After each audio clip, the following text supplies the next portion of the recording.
Welcome to Tirana! Tirana is the capital city of Albania. This vibrant city is full of surprises, from colourful buildings to hidden bunkers, a rich but sad recent history, a buzzing cafe culture. This city is anything but ordinary. If you love exploring unique cities and meeting friendly locals, you'll love Tirana. Come with us to see the best things to do in Tirana, Albania. We're beginning our tour today in Scanderbeg Square, the main square of Tirana, and this square is huge. At over 40,000 square metres, it's the largest pedestrian area in the Balkans. The square is named after George Scanderbeg, who is the Albanian national hero. He led a rebellion against the Ottoman Empire in the 15th century. And you'll notice all the different stone on the ground, and this is all stone from the different areas of Albania. The square is lined with large hotels and various different government buildings. You'll also find the Opera House here and the National Historical Museum.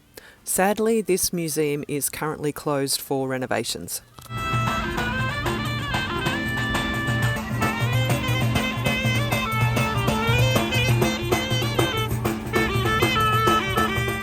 My favourite thing in the square is this mosaic mural called The Albanians. It was created by 5 artists in 1980 to tell the story of the Albanian people and their struggles. Each time we visited Scanderbeg Square, we noticed these people keeping the square beautiful and clean. Looks like these folks are cleaning off chewing gum. The cafe at the Opera House is a great place for a coffee.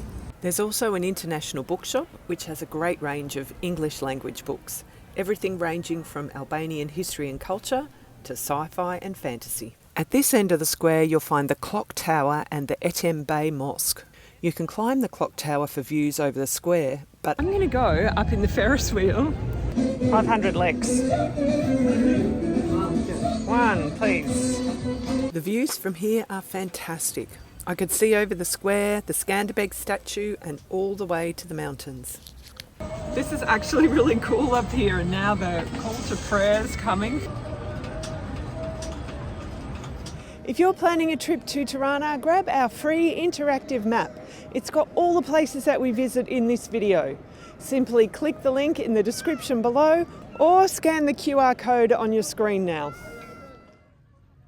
This is the Bey Mosque, dates back from the 18th century. The mosque is known for its frescoes which depict natural scenes like trees and waterfalls. This mosque was closed during the communist period and reopened in 1991. It's free to enter the mosque, although they do ask for a donation. You need to take off your shoes and women should cover their heads, although I did see a few women inside who hadn't. The mosque is closed for worship between noon and 1:30 daily. After the Second World War, Albania became a communist state, and it was ruled by the dictator Enver Hoxha from 1945 until his death in 1985. Albania was pretty much closed off from the world during those years. Throughout his rule, Hoxha became increasingly paranoid, worried that the West would launch a nuclear attack. He had over 175,000 bunkers built, and you can still see them all over the country. This was the bunker attached to the Ministry of Internal Affairs, and it's now been turned into a museum which traces the growth of the secret police throughout the 20th century and some of the atrocities that were committed by the Albanian government against its own people. When you walk through the main entrance, you see all these photos of people who were killed during that time, and there's a voice reading out their names and where they were from.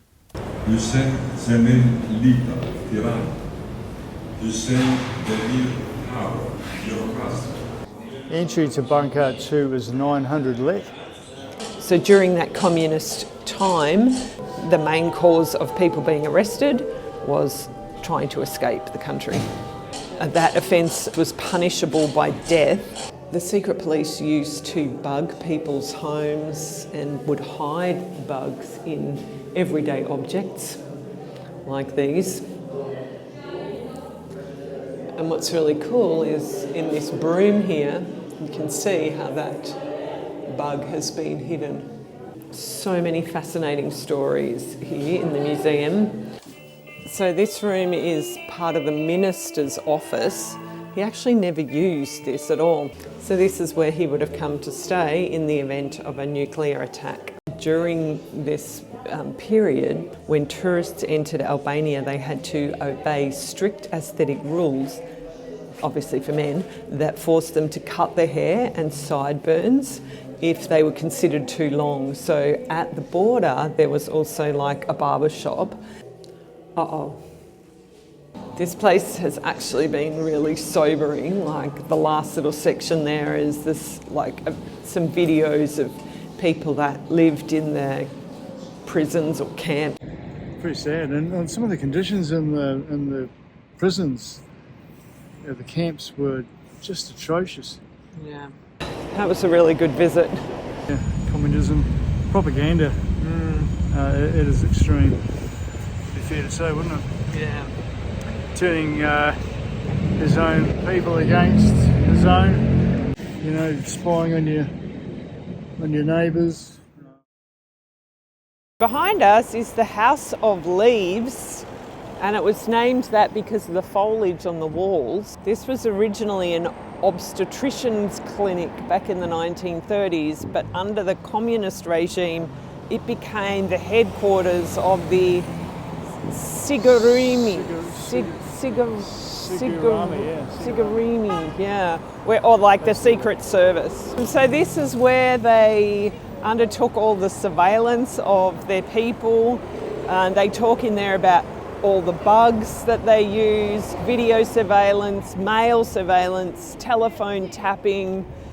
You can't take any photos or video in there, so sorry, we can't show you around, but it's well worth a look, and 700 lek is the entry fee for adults. We're just going down into the bunker at the House of Leaves.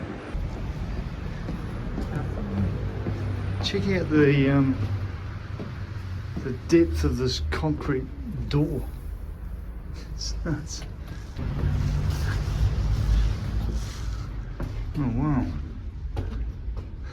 It's crazy. Where's this guy? Oh, okay.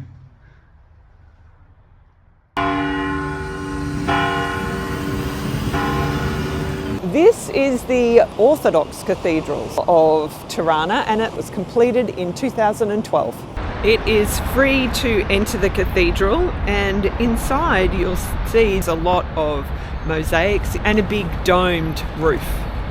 There also is this bell tower which stands at 46 metres.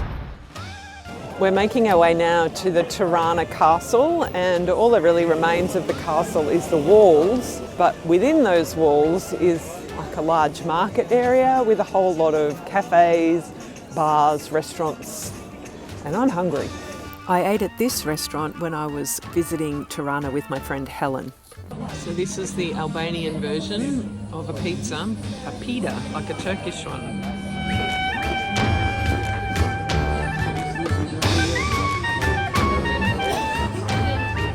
Well, that was lunch. It was delicious.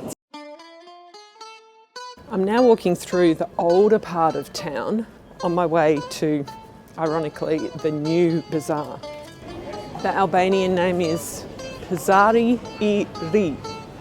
I don't know if I'm saying that right, but it kind of opens out into much more of a market type area with all the stalls here.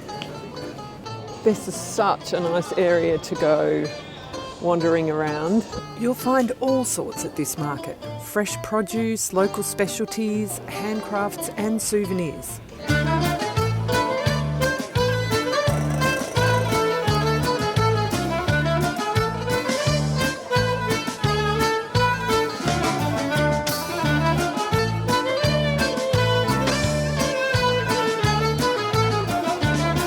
I'm guessing that's tobacco.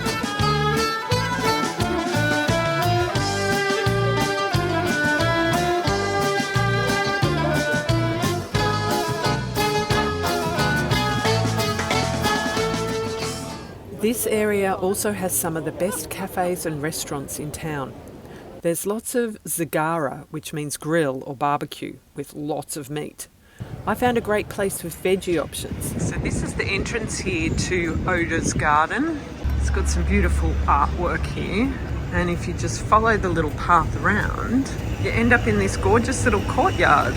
And here's the restaurant through here. This is a traditional dish called fagesa, ricotta cheese with red and green peppers, and bread and beer. Food here is absolutely delicious. A big thumbs up to Oda's Garden. When Nigel returned, we went to this restaurant and had a delicious meal. All the traditional Albanian food. What do you think of that? Well, that was amazing. We've just had the most delicious meal. It's pretty good, wasn't it? This is the Namaskar Mosque. So this is the Great Mosque of Tirana. It's actually the largest mosque in all of the Balkans. What's really cool is this mosque has only been open for about 3 months. In 2015, the Muslims were still praying in the streets, and this empty piece of land was given over for their mosque.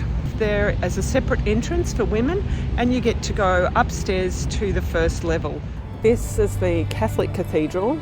The Cathedral of St Paul was built in 2002. Outside you'll see a statue of Saint Mother Teresa, the Albanian nun who became renowned around the world for her work with the poor in India. So like in a lot of European churches, they have a standard for church dress. The interior of the church also features a mosaic of Mother Teresa and these beautiful stained glass windows. If you're wondering why all of the cathedrals and religious buildings that we're seeing are so new, in 1967 Albania became the first atheist country, and after that over 2,100 religious buildings, churches, mosques, cathedrals were all destroyed. After the fall of communism, they started to rebuild a lot of these buildings, and so that's why we're seeing these very new ones. The Tanner's Bridge is an 18th century Ottoman bridge that once linked Tirana to the Eastern Highlands. You can still walk over it today, as you can see. What's he doing? But it can be a little bit slippery. I slipped when I was walking on it. The stones have been polished quite smooth, so just be careful. We're almost at the Pyramid of Tirana, but before we get there, we just wanted to stop off and show you the peace bell. So this bell is dedicated to people that lost their lives in riots in the late 1990s. After the fall of communism, there was a period of economic upheaval here, and lots of people became involved in Ponzi schemes, and some of these were even sanctioned by the government. Inevitably, all these schemes collapsed and riots broke out as people were demanding their money back. So this bell is dedicated to those people that lost their lives, and it was cast from the spent cartridges of bullets used in those riots.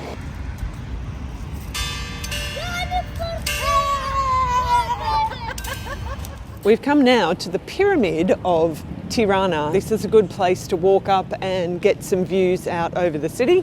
Now you might be wondering why there's a pyramid here.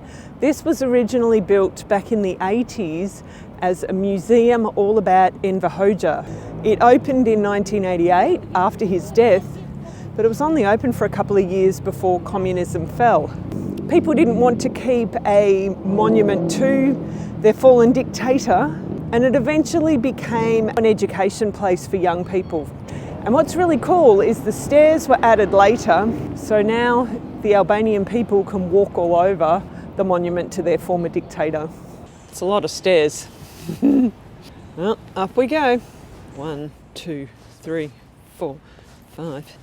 I'll be back. 114. It's so beautiful up here.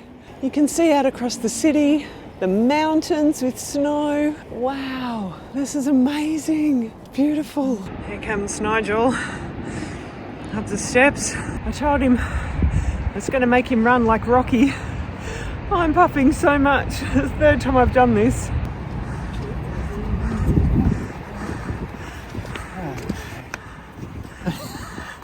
He sits down straight away. There's another couple of bunkers here in this park called Checkpoint, which marks the entrance to the Blloku district.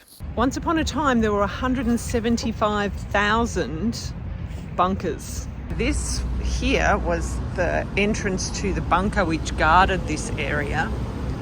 This one you can actually go down into, but I think maybe some homeless people have made it home. This park is a memorial to the isolation of communism, and we've got a piece of the Berlin Wall here, which is a gift to the people of Tirana from the people of Berlin. So these concrete supports are from the gallery of the mine at Spack Prison, which was a forced labour camp from 1968 to 1980. The Blloku district is now one of the up-and-coming trendy parts of Tirana, whereas once upon a time only Hoxha and his cronies were allowed to live here and come in here. Now it's open to all. According to Google Maps, this is Hoxha's house.